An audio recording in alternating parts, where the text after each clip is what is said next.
is exactly what Jesus did. That is exactly what God did when he adopted us into the kingdom. What Paul is telling us is that we could not become children without God giving us the power.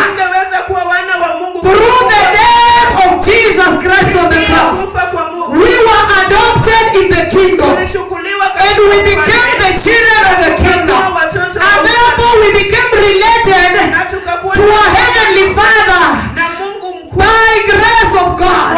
We became adopted into the kingdom, so we were given power to call him Abba Father, because the blood of Jesus gives us power to call him Abba Father.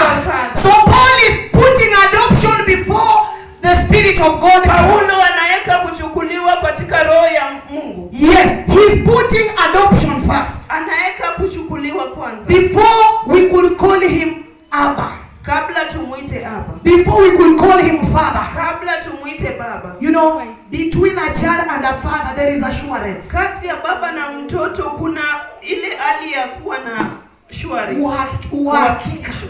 They have assurance that daddy will do it. The father will do it.